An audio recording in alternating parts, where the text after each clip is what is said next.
Chers étudiants, bonjour. Dans cette vidéo, on va voir le cours du premier chapitre qui est l'électrostatique.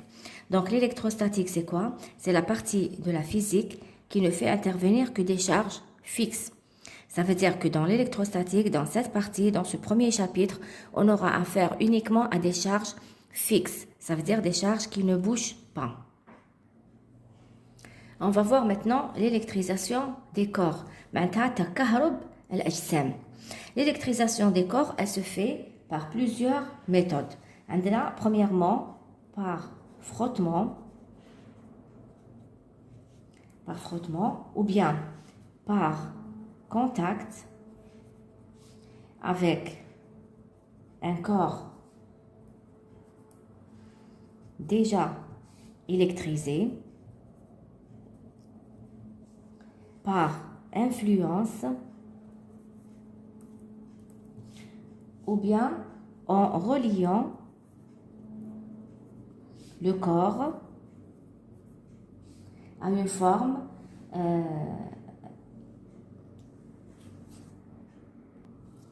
à un générateur électrique. مولد كهربائي. Donc, l'électrisation par frottement. Frottement, احتكاك. كي يكون عندنا احتكاك, je peux avoir une électrisation. يقدر يكون عندي كهرباء. Par contact avec un corps déjà électrisé. معناتها يكون عندي un corps neutre. يكون عندي un corps فيه électricité, فيه الكهرباء.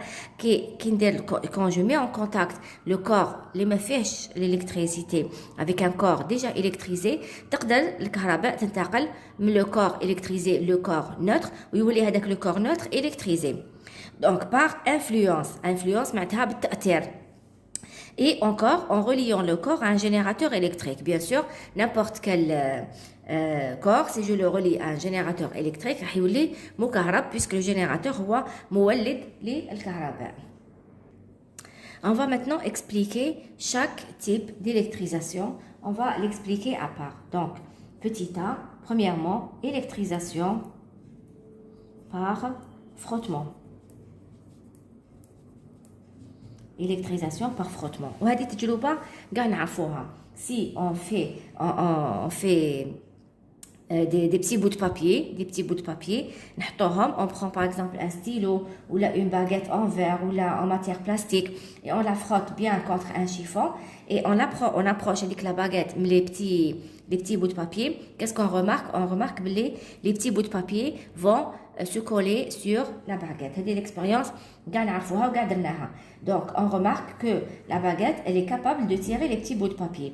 Qu'est-ce qui a provoqué l'électrisation? C'est le frottement, le fait qu'on a frotté avec la baguette contre un chiffon. Voilà, contre un chiffon. On va le noter tout ça. Voilà, j'ai noté ici. Si on frotte une baguette en verre ou là en matière plastique ou autre, contre un chiffon et on l'approche de petits bouts de papier, on remarque que la baguette est capable de tirer ces bouts de papier. C'est le frottement qui a provoqué l'électrisation. Voilà, j'ai représenté ici des petits bouts de papier qui sont attirés par la baguette qui a été frottée. Alors, qu'est-ce qu'on remarque? On remarque que les bouts de papier, ils vont pas se déplacer tout au long de la baguette. D'accord? Ça veut dire, la baguette, elle est là. Les petits bouts de papier, quand ils vont se déplacer du sol vers la baguette, ils vont rester ici.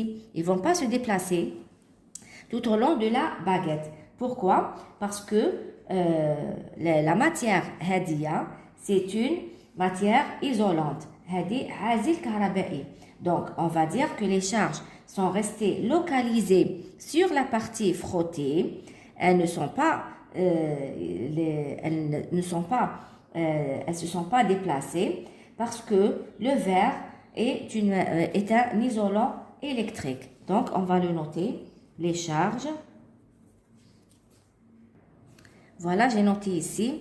Les charges électriques sont restées localisées sur la partie frottée car le verre est un isolant électrique. عازل كهربائي. Le contraire تاع عازل كهربائي وشنو هو ناقل كهربائي معناتها ينقل الكهرباء. عازل كهربائي ما ينقلش الكهرباء. Comme par exemple le verre, le bois, le plastique, etc. Si je refais exactement la même expérience avec une tige métallique, donc je prends une tige métallique, en fer par exemple ou là, et je vais la frotter contre un chiffon et je vais essayer de tirer les petits bouts de papier. Et bien, il se passe rien. Pourquoi il se passe rien? Parce que les charges, les charges qui ont été créées au bout de la baguette, elles se sont déplacées tout au long de la tige, d'accord? Elles ne sont pas restées localisées sur la partie frottée. C'est pour ça qu'il ne se passe rien. De là, on peut déduire que les métaux sont des conducteurs. Donc, on va le noter. Alors, les charges, quand on a frotté, par exemple, c'est une baguette en métal. Quand je vais la frotter, par exemple, contre un chiffon, je vais essayer de tirer les petits bouts de papier. Mais la baguette, elle ne va pas attirer les petits bouts de papier. Pourquoi? Parce que les charges, elles se sont déplacées tout au long de la baguette, à travers le corps de l'expérimentateur, à la terre. Elles se sont déplacées. Voilà. On va le noter, on va dire aussi, donc pourquoi elles se sont déplacées, parce que la baguette hédique en métal est un conducteur. On va le noter. Si on refait, voilà, je l'ai noté ici, si on refait la même expérience avec une tige métallique, on n'obtient aucun résultat. Les charges dues à l'électrisation se déplacent dans le métal et s'écoulent vers la terre à travers le corps de l'expérimentateur. Les métaux sont des conducteurs. Donc, on a deux notions, les isolants et les conducteurs, l'awazil ou l'awaqil. Très bien. On va passer maintenant à un autre type d'électrisation, l'électrisation par contact. Électrisation par contact. On va voir maintenant l'électrisation par contact. Donc, on va réaliser cette expérience. Donc, un pendule électrostatique est constitué d'une boule légère recouverte de matière conductrice. Avec le pendule voilà, avec le pendule. Une boule, d'accord? Une boule en polystyrène recouverte de matière conductrice. Le couvercle c'est une matière conductrice. La boule est initialement neutre. Neutre, on va l'expliquer plus tard. Neutre. La boule est initialement neutre. Préalablement une charge positive ou la négative. D'accord? Un excès de charge positive ou la négative. Donc, qu'est-ce qu'on va faire? On va approcher une baguette électrique du pendule. On va approcher une baguette. Donc, qu'est-ce qui va se passer? Lorsque j'approche, je représente le pendule TAE. Donc, le pendule quand je vais approcher une baguette électrisée, qu'est-ce qui va se passer? Il va attirer la boule. Quand j'approche la baguette la baguette elle va attirer la boule. Donc, lorsqu'on approche, donc je l'ai noté ici, lorsqu'on approche une baguette électrisée du pendule, la boule est attirée par la baguette. Qu'est-ce que j'ai dit là? J'ai dit approcher. Lorsqu'on approche, on regarde juste la baguette électrisée, le pendule, la boule, elle va la baguette, elle va attirer la boule. Donc, ma راح نديرها en contact. Je vais l'approcher. C'est une électrisation. C'est une électrisation par influence. D'accord? Parce que ma cache un contact physique entre la baguette et la boule. Maintenant, la boule, elle est électrique. Elle a pris de l'électricité, elle est électrisée. Ou la baguette aussi, elle est électrisée. Après contact,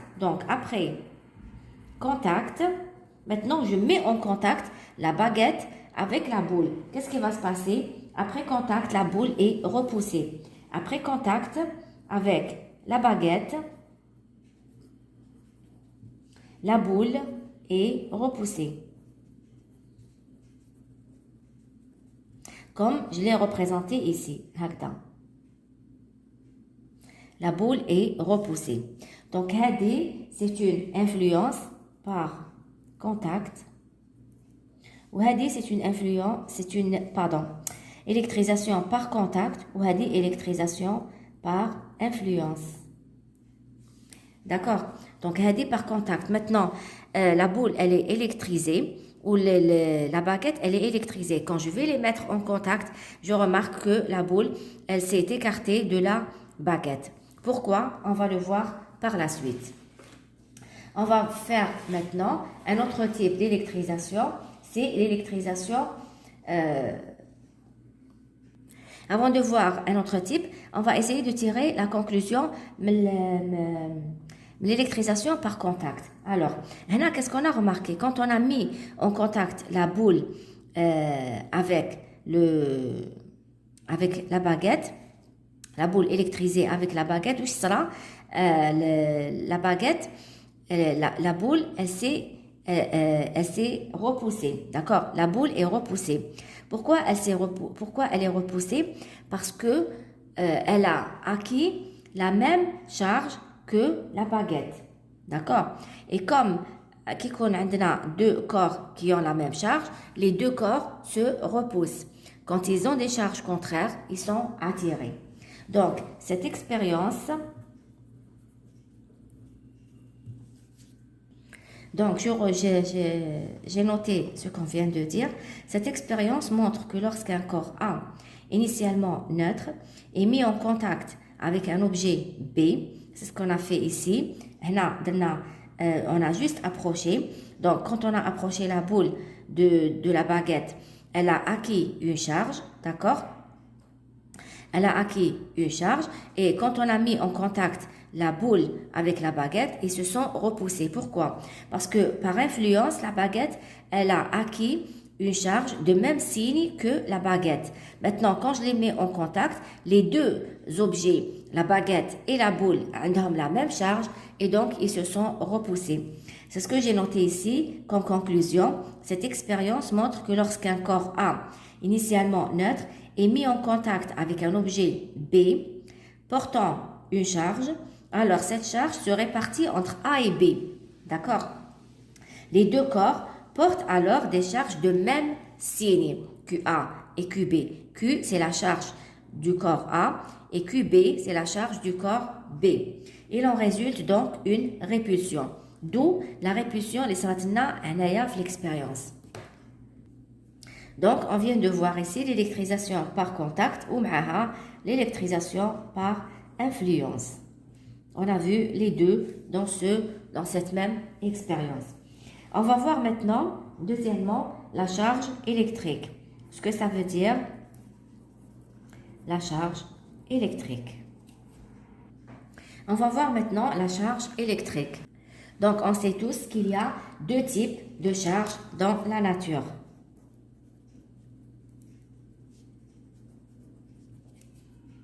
Donc, j'ai noté ici, il y a deux types de charges dans la nature, les charges négatives et les charges positives. Par commodité, les charges positives et les charges négatives. Donc, on sait tous que les charges de même signe se repoussent. Les charges de même signe se repoussent. Se repoussent. Maintenant, quand on a deux corps qui ont la même charge, il y a un tanafur. Les charges de signe opposés, s'attirent. Maintenant, des charges qui ont des signes contraires, une positif, une négatif, ils vont s'attirer. Ça, on le sait déjà, donc l'unité de la charge, c'est quoi? L'unité de la charge est le coulomb. Le ramzolo C. D'accord? Hada, bien sûr, le système MKSA. L'unité de la charge, c'est le coulomb. La charge électrique, la charge électrique est une grandeur que je peux mesurer. Est une grandeur mesurable. D'accord, je peux la mesurer. Voilà, il faut aussi que tout type de charge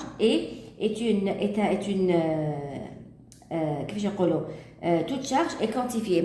Tout type de charge, نقدر نكتبها على شكل alpha la charge de l'électron. Alpha, c'est un nombre n'importe.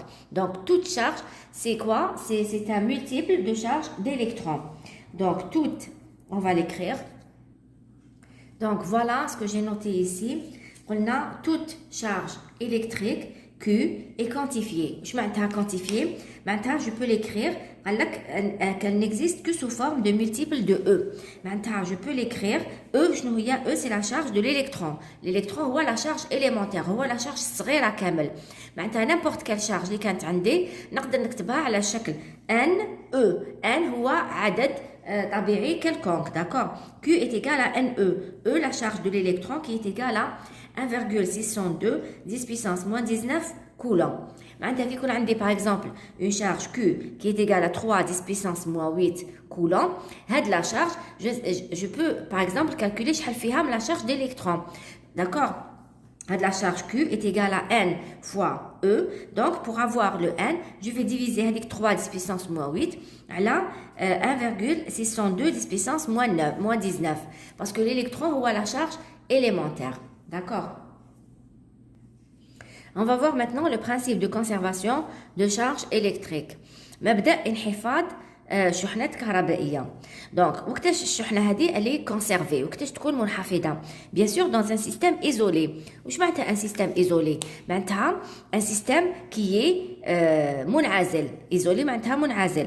دونك كي يكون عندي ان سيستيم ايزولي ايزولي معناتها ما راهوش اون كونتاكت افيك دوطخ سيستيم. هذا هو واش معناتها سيستيم ايزولي. سي ان سيستيم qui n'est pas en contact avec aucun autre système.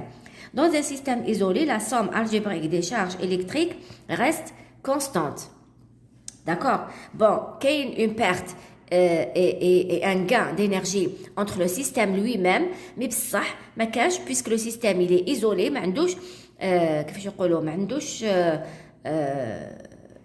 ما عندوش علاقه مع un autre système, donc ما كاش une perte de charge ou ما كاش aussi un gain de charge. La somme algébrique des charges électriques reste constante. وهذا le principe حنديروا عليه un exercice dans la série qu'on va faire plus tard. On va voir maintenant un autre point, l'électrisation et la constitution de la matière. Alors, نعرفوا باللي un atome c'est quoi? Un atome هو شنو؟ الذرة هي وشنو؟ c'est le noyau معناتها النواة plus des électrons. Un noyau plus Z électrons. D'accord? عندنا l'atome تاعنا هو شنو؟ هو النواة اللي فيها des protons et des neutrons. D'accord? Protonate ou neutronates, des protons et des neutrons. وعندي des électrons qui tournent autour du noyau. هذه هي الذرة, هذه هي l'atome. D'accord? Donc, lorsqu'on frotte deux corps électriques neutres, je prends deux corps neutres, d'accord?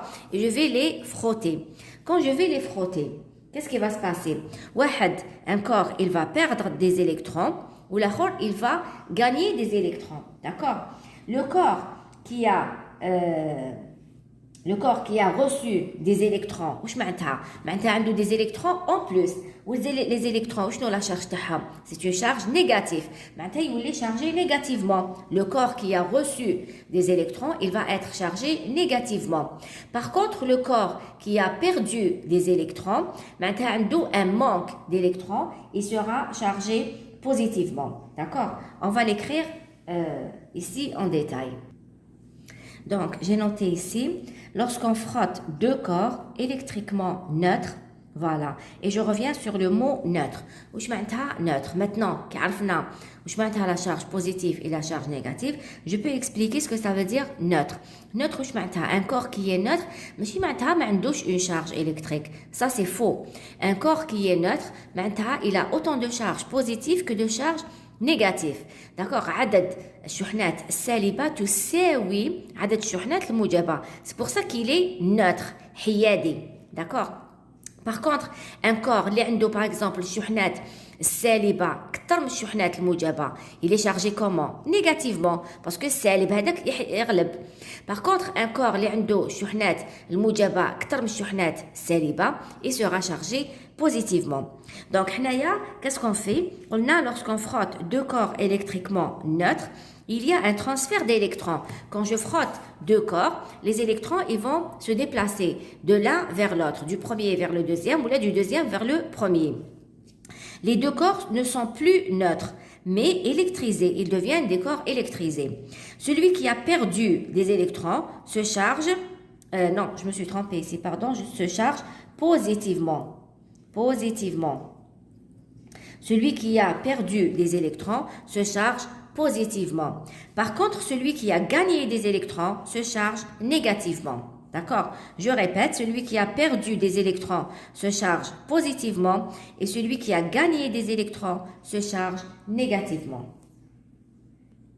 On va voir maintenant la notion de force électrostatique, l'expression de la force électrostatique. Donc, soit deux charges ponctuelles معناتها شحنة نقطية نقطة هكا نقطة فيها شحنة هذه الشحنة اسمها Q1 pardon 1 ولا deuxième charge هي Q2 donc عندي نقطة في البوان A par exemple عندي une charge Q1 وفي البوان B عندي une charge Q2 هادوما les deux charges elles sont séparées d'une distance R. D'accord? Par exemple, la charge تاعي هذه plus وهذه plus. Donc, je قلنا quand les deux charges sont de même signe, ils sont repoussés. Il y a une force de répulsion entre les deux. Donc, la force, je vais la représenter comme ça. D'accord? هذه شنو؟ هذه هي F1, 2. La force de la charge 1 appliquée sur la charge 2. وهذه شنو؟ هي F2, 1. هذه c'est la force de la charge Q2 appliquée sur la charge Q1. Si je prends là par exemple un vecteur unitaire U, نسميه 1, 2. Donc la force تاعي F هذه F1, 2 est égale à quoi? L'expression تاعها هي K, Q1, Q2 sur la distance R au carré. D'accord? Puisque la force est une grandeur vectorielle, donc نزيد لهنا le vecteur unitaire U, 1, 2, bien sûr en vecteur. Donc je répète, la force électrostatique, qui m'a la force est une grandeur vectorielle, donc la force électrostatique aussi c'est une grandeur vectorielle. Donc F, 1, 2, c'est quoi? C'est la force exercée par Q1 sur Q2. هذه la force جايه من la présence de la charge Q1. U1, 2, c'est quoi? C'est le vecteur unitaire porté par la droite qui joint les deux forces. Porté par la droite qui joint les deux charges et orienté de Q1 à Q2 ou là de Q1 vers Q2. Haïlik la droite qui joint les deux charges, d'accord? Haïlik la droite qui joint les deux charges. Donc U12 c'est un vecteur qui est porté par cette droite et orienté de 1 vers 2. D'accord? Si le vecteur unitaire est orienté autrement, la charge, elle aura une valeur négative. Donc, là, c'est juste le cours. Maintenant, pour la partie pratique, pour l'application à la force, on va attendre quand on fera les TD. Je vais bien vous expliquer comment je vais me comporter avec ce vecteur unitaire et avec l'expression de la force. Donc, là, c'est juste de faire l'expression de la force. Il y a K, Q1, Q2 sur R au carré. K, c'est une constante. D'accord? K, c'est une constante. Alors, l'expression, la valeur de la constante, il y a 1 sur 4 pi epsilon 0, qui est égal à 9 10 puissance 9. K est égal à 9 10 puissance 9. La valeur, bien sûr, vous devez la prendre par cœur. Je ne suis pas censée, dans un examen ou là, dans une interro, n'attaquer la valeur de K. D'accord, des fois on la donne pas ou l'étudiant لازم يكون حافظها quand même ماشي حاجة كبيرة. K est égal à 9 10 puissance 9. Epsilon 0 c'est quoi? Tel que epsilon 0 شنو هو؟ c'est la permittivité du vide خاصية الفراغ. D'accord, epsilon 0 هو 1 sur 36 pi 10 puissance moins 9. Donc تقدر تحسب la valeur de epsilon 0. Bien sûr pi هو 3,14 donc 1 sur 36 fois 3,14 10 puissance moins 9 تقدر تحسب epsilon 0. 1 sur 4 pi epsilon 0 تلقى quand vous faites 1 sur 4 pi epsilon 0 راح تلقاو 9 10 puissance 9. حنا généralement تعاملوا directement بالexpression تاع la valeur تاع k qui est égale à 9 10 puissance 9 mais بصح vous devez apprendre que k est égal à 1 sur 4 pi epsilon 0 qui est égal à 9 10 puissance 9. Voilà. Donc epsilon 0 c'est quoi? C'est la permittivité du vide. D'accord, l'unité taha c'est le farad par mètre. C'est le farad par mètre. Voilà. Donc bien sûr, arrivé à ce stade, on peut dire que la force électrostatique est répulsive si les charges sont de même signe et attractive si elles sont de signe opposé. Donc je vais le noter. Donc j'ai noté ici que la force électrostatique est répulsive si les charges sont de même signe et attractive si elles sont de signes opposés. تكون قوة répulsive معناتها متباعدة ولا كانوا les charges de même signe. Bien sûr le plus مع le plus راح يتباعد و le moins مع le moins راح يتباعد. Et attractive معناتها منجذبة si les deux charges sont de signes opposés. On va voir maintenant le principe de superposition. Alors, qu'est-ce qu'il dit le principe de superposition? Soit donc une charge Q1 située au point M1, Q2 située au point M2, d'accord, Q3 située au point M3, etc. Donc, la force exercée sur la charge Q1 située au point M1 par les charges Q2 situées au point M2, Q3 situées au point M3, etc. Ce n'est rien d'autre que la somme. Donc là, on va l'écrire, la force exercée par une distribution de charge Q1 qui est Q1 M1 maintenant Q1 situé au point M1, Q2 Q2 situé au point M2, Q3 situé au point M3, Q4 situé au point M4, etc. sur une charge Q1 située au point M1 et donc égal à quoi? C'est égal à la somme vectorielle de toutes les forces appliquées, des forces de toutes les charges appliquées sur la charge Q1. C'est-à-dire F, c'est égal à quoi? C'est F de 2 sur 1 plus F de 3 sur 1 plus F de 4 sur 1. D'accord? Etc. C'est-à-dire, si j'ai une charge Q1 qui se trouve au point M1, la charge Q2 qui se trouve au point M2, la charge Q3 qui se trouve au point M3. Voilà. Quelle est la charge? Quelle est la force, pardon, la force électrostatique appliquée sur la charge Q1? Eh bien, la force هذه منين تجي من la force appliquée, la force de la charge Q2 appliquée sur Q1 plus la force de la charge Q3 appliquée sur Q1. D'accord? Donc, là, dans cet exemple-là, dans notre exemple, ça sera donc F1, c'est égal à quoi? C'est égal à F2 plus F3. D'accord? La force appliquée sur la charge Q1 est égale à F de Q2 plus F de Q3. D'accord? Là, je ne peux pas les représenter, les forces, parce que si je dois les représenter, je dois savoir quel est le signe de chaque charge. Est-ce qu'il y a des positifs, négatifs, etc. Je dois savoir, je dois connaître le signe des charges pour que je puisse représenter les charges. Là, comme juste un exemple. D'accord? On va voir plus de... ça sera donc plus clair dans les exercices. On va voir maintenant la notion de champ électrique.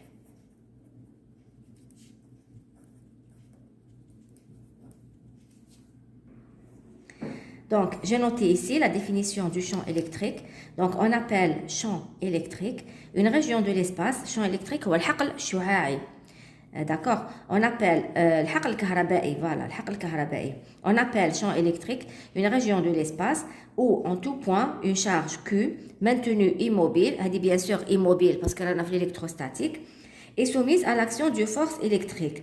معناتها وين تكون عندي la force, عندي un champ électrique. Donc عندي une charge هنايا Q par exemple, située au point M. Alors, si la charge هذه elle ressent la présence d'une force électrique, ça veut dire qu'il y a un champ électrique autour de cette charge. On introduit donc,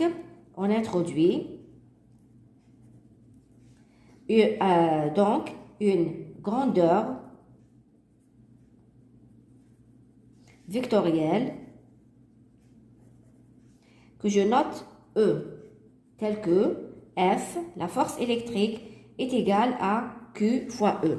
Donc je répète, là où la force électrique, هنا ولا كانت عندي une force électrique, ça veut dire عندي un champ électrique. وين كانت عندي هنا une force électrique, ça veut dire عندي un champ électrique. وين ما عنديش une force, ما عنديش un champ électrique. Voilà. Donc E, هذه la grandeur vectorielle E est appelée le champ électrique.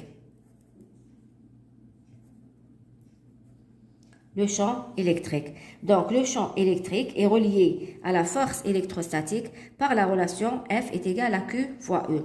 Maintenant, s'il y a une chose sur laquelle je dois insister, c'est le fait que E est une grandeur vectorielle. D'accord? Donc, on introduit donc une grandeur vectorielle.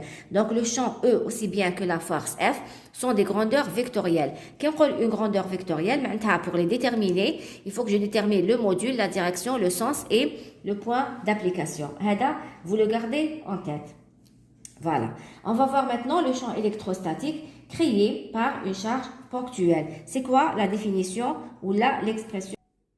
On continue maintenant, on va voir le champ électrostatique créé par une charge ponctuelle isolée. Donc, une particule de charge Q située au point O. Le point O, une charge Q. Crée en tout point de l'espace un champ vectoriel, en tout point de l'espace distinct de O, maintenant différent de O. Donc, crée en tout point, tout autour de la charge Q, d'accord? Qu'est-ce qu'elle crée? Elle crée un champ vectoriel. L'expression théorique E de M, M c'est un point, d'accord? Un point de l'espace. E de M est égal à KQ sur R au carré fois U. U, c'est un vecteur unitaire qui joint les deux points. Le point M, U est un vecteur unitaire qui se trouve sur la droite qui joint les deux points O et M. D'accord? Donc, E, le point M, est égal à K qui est égal à 1 sur 4 pi epsilon 0, qui est aussi égal à 9 10 puissance 9. Q, c'est la charge هادية, ou le R, il y a bien sûr la distance بين le O ou bien le point M. بين le O, وين كاينة la charge, ou bien le point M, وين أنا حابة نحسب le champ électrique. D'accord? Là où je veux calculer le champ électrique. Donc, je peux aussi écrire E de M est égal à 1 sur 4 pi epsilon 0 Q sur R au carré fois U. D'accord? Donc, pour représenter le champ, puisqu'on a le champ, c'est une grandeur vectorielle. Donc, pour représenter le champ, je dois connaître le signe de la charge. Donc, si la charge est négative, par exemple, un point, le point O, le vecteur unitaire, il est comme ça. Le point M, le point O, une charge Q qui est négative. Une charge Q négative. Donc, le champ E, qui va il dit entrant. D'accord? C'est le champ, c'est le vecteur qui est donc sur la droite qui joint les deux points. D'accord? Puisque la charge elle est négative, le champ il est entrant. Maintenant, si la charge elle est positive, le point O, fait une charge qui est positive. Si je veux calculer le champ le point M, le vecteur unitaire il est comme ça. Si je veux calculer le champ le point M, je vais représenter la droite qui joint les deux points. Et puisque la charge, elle est positive, le champ, il est sortant. E au point M. E au point M. D'accord? Donc, ce que je viens de dire, ce que je viens de représenter, est à apprendre par cœur. Vous ne pouvez faire aucun exercice sur le champ électrique si vous ne savez pas que lorsque la charge est négative, le champ il est entrant. Qui on dit entrant, entrant vers la charge. Entrant vers la charge. Ou qui compte la charge positive, le champ il est sortant. Ou le champ, où est-ce que je le représente, le point d'application TAO, c'est le point là où je veux le calculer. Par exemple, je veux calculer le champ sur le point M. Le point M qui est là, par exemple, distant de 2 cm ou là 3 cm ou là. Donc, je mets le point M. On chauffe puisque la charge elle est positive, le champ il est sortant. Pour le calculer, je vais appliquer l'expression Hadia. On va voir plus de détails par la suite. Donc, on va noter ce qu'on vient de dire. Le champ est orienté vers la charge. Vers la charge, on dit qu'il est entrant vers la charge lorsqu'elle est négative.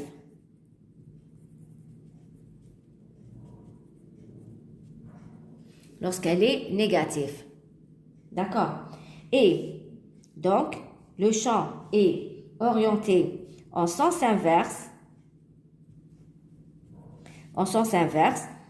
Lorsque la charge est positive.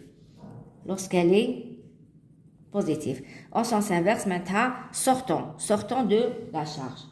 Voilà, on va voir maintenant la même chose, le principe de superposition, mais cette fois-ci, le principe de superposition pour le champ électrique et non pas pour les forces. De toutes les façons, c'est le même.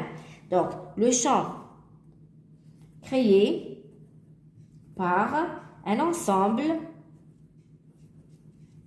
de charges ponctuelles. Donc, la même chose, le champ créé par un ensemble de charges ponctuelles, c'est l'ensemble de tous les champs créés par toutes les charges. Ce qu'on appelle aussi le principe de superposition. Voilà, donc on considère n particules de charge QI. D'accord? Maintenant, on dit Q1, Q2, Q3, Q4, etc. Situés, les charges situées en des points PI. Ça veut dire situés au point P1, P2, P3, etc. Donc, le champ électrique, le champ électrique ou l'électrostatique résultant est donné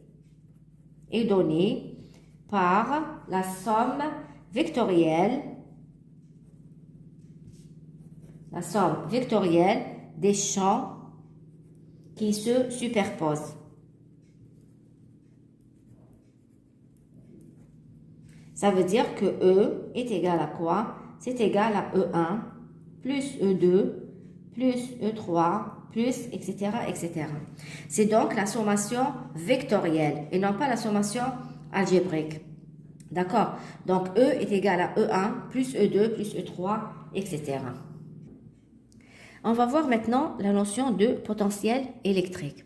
Donc, pour cela, on va faire un petit rappel mathématique concernant la circulation d'un vecteur.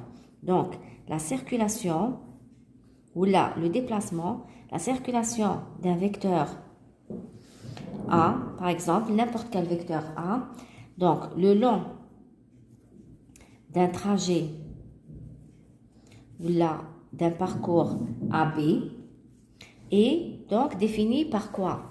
La circulation AD, c'est une grandeur que je vais noter E, d'accord? Le déplacement, c'est quoi? C'est l'intégrale de A jusqu'à B de A fois D de L. Ou sinon L, c'est le déplacement. L, c'est le déplacement de A, suivant L. Donc, si le déplacement il est suivant X, je vais mettre D de X. Si le déplacement il est suivant y, je vais mettre dy. S'il est suivant z, je vais mettre dz, etc. Donc, puisque là, dans le cas général, نكتب a d de l. Dans le cas, si je prends le trajet complet de A jusqu'à B. D'accord? Maintenant, si je prends une petite portion, un petit élément, donc pour un petit déplacement, donc هذا هو d de l. Donc pour un petit déplacement d de l, qu'est-ce que j'aurai? Donc je n'aurai pas la circulation totale, mais j'aurai donc on aura donc une circulation élémentaire. Donc la circulation élémentaire, qui on dit élémentaire, maintenant la plus petite. La circulation élémentaire et donc d de e. D'accord? Donc pour d de l, on dit d de e. Ok, quand on dit le trajet complet de A à B, on dit e. Donc pour un petit déplacement d de l, la circulation élémentaire et donc d de e qui est égal à quoi? Qui est égal à A fois d de l. نحي l'intégrale هذا. باش ولا حوست نجبد le e, qu'est-ce que je vais faire? Je vais intégrer.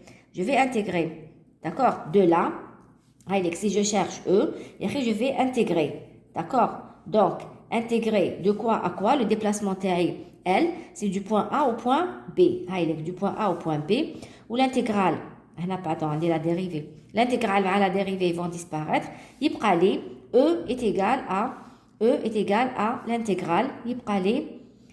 E qui est égal à l'intégrale de AB fois A d de L. هذه pour un vecteur quelconque. Maintenant, supposons que le vecteur TI هذا نعاودو نرجعو le cours تاعنا. Supposons que le vecteur A هذا هو le champ électrique. Donc si je prends A est égal au champ électrique. Qu'est-ce que je vais avoir? Donc, pour un champ électrique créé par une charge Q lors d'un déplacement, donc un champ E créé par une charge Q lors d'un déplacement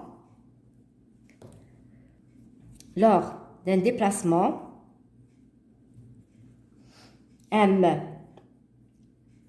c'est-à-dire du point M au point M' qui est égal à DL. Voilà, نقدر نقول هذا M وهذا M', d'accord? Du point M au point M' qui est égal à DL. La circulation, tu as le champ, la circulation élémentaire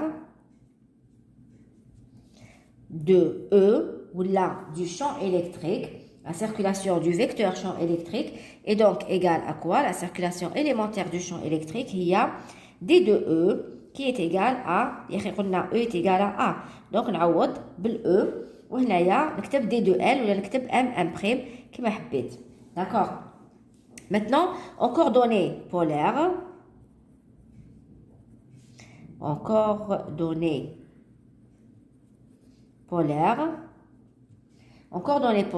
l'expression du champ électrique, donc en coordonnées polaires, l'expression du champ électrique se limite à sa composante radiale. On dirait E de R, mais on dit E θ ou là E de phi.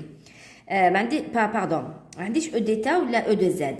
Donc d de E est égal à quoi? C'est E d de R. Donc هذا d de L ou les d de R.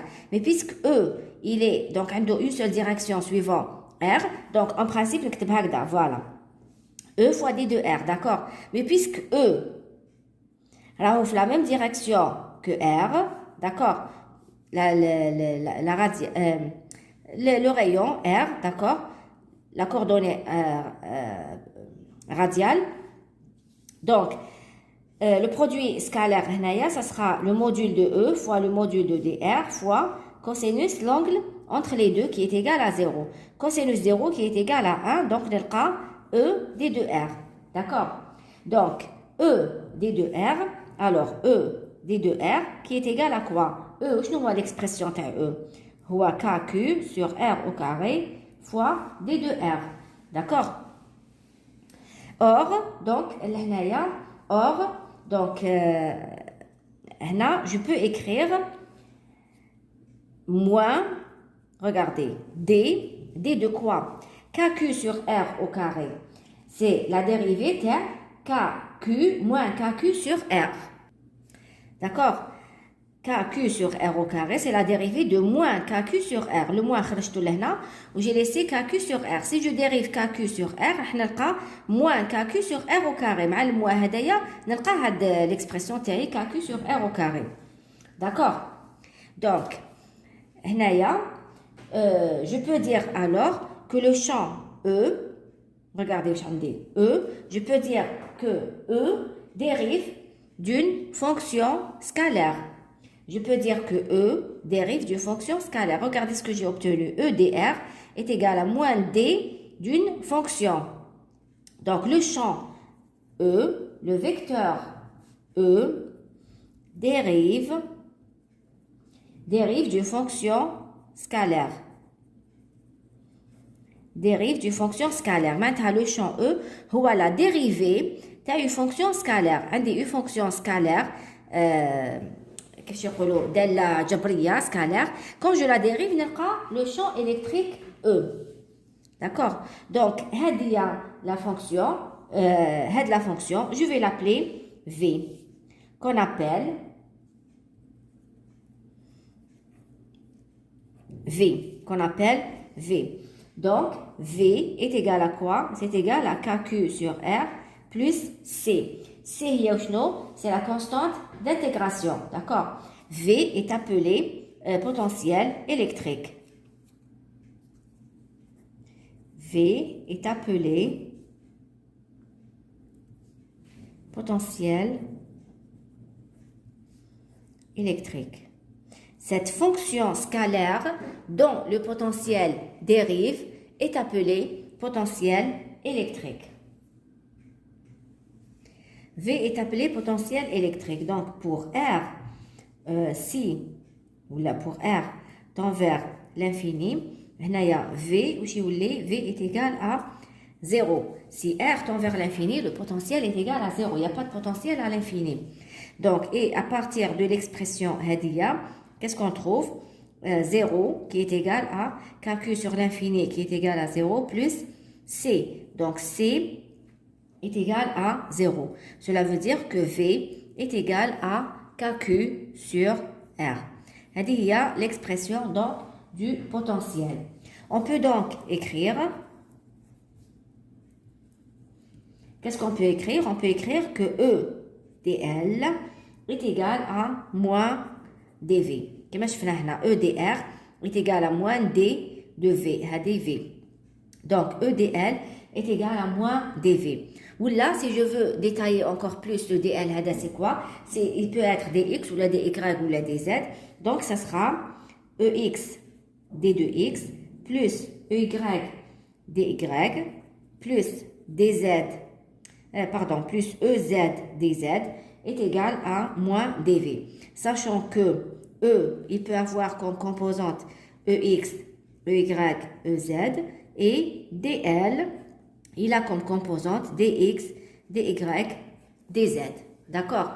Donc, si je fais le produit scalaire, ça sera ex dx plus ey dy plus ez dz. Voilà. Ça aussi, c'est à apprendre par cœur. Et on dit que le champ électrique dérive d'un potentiel scalaire. Le champ, on va l'écrire ça aussi. Voilà, je l'ai noté. Le champ électrique dérive d'un potentiel scalaire V. Alors, jusque-là, il faut bien retenir que la force et le champ sont des grandeurs vectorielles. Par contre, le potentiel est une grandeur scalaire. Maintenant, le potentiel, c'est la grandeur la plus simple à calculer. Par contre, la force et le champ électrique, ce sont des grandeurs vectorielles. Maintenant, pour les calculer, il faut faire très attention. Par contre, le potentiel est une grandeur scalaire. Elle est facile à calculer. Donc, en coordonnées cartésiennes,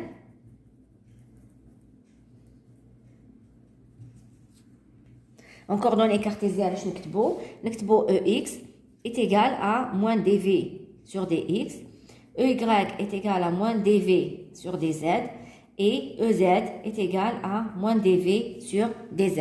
Donc l'expression, l'écriture la dérivée des rangs, je l'ai bien expliqué dans une vidéo précédente. D'accord? En coordonnées cylindriques,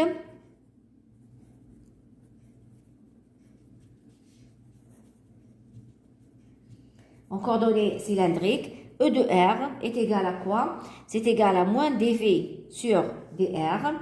E de θ est égal à moins 1 sur R d de V sur dθ. Et E de Z est égal à moins dV sur dz. Je vous conseille d'apprendre les expressions par cœur. Bien sûr, en coordonnées cartésiennes, elles sont simples. Mais en coordonnées cylindriques, je vous conseille de les apprendre par cœur. Donc, là, on va voir que le principe de superposition pour la force et pour le champ électrique. On va voir de la même façon le principe de superposition pour le potentiel. Donc, pour le potentiel, principe de superposition. Donc, le potentiel. Donc, je l'ai noté, le principe de superposition ou bien le potentiel créé par plusieurs charges. Donc, soit une charge Q1 située au point M1, une charge Q2 située au point M2, etc. Donc, le potentiel créé par N charges fixes. Donc, le potentiel créé par N charges fixes est égal donc à V qui est égal à somme sur I allant de 1 jusqu'à N de KQ sur R. D'accord? Somme sur I de quoi? De QI sur RI. Comme K c'est une constante, l'intégrale, donc je peux écrire K somme de QI sur RI. La somme, donc somme sur I allant de 1 jusqu'à N. La somme sur I allant de 1 jusqu'à N de QI sur RI. Il y a donc l'expression du potentiel. C'est une donc addition algébrique. Addition algébrique. Maintenant, là, quand on a deux ou trois charges, la charge Q1 située au point M1, la charge Q2 située au point M2, etc. Donc, V au point M, ça sera V1 plus V2 plus V3 plus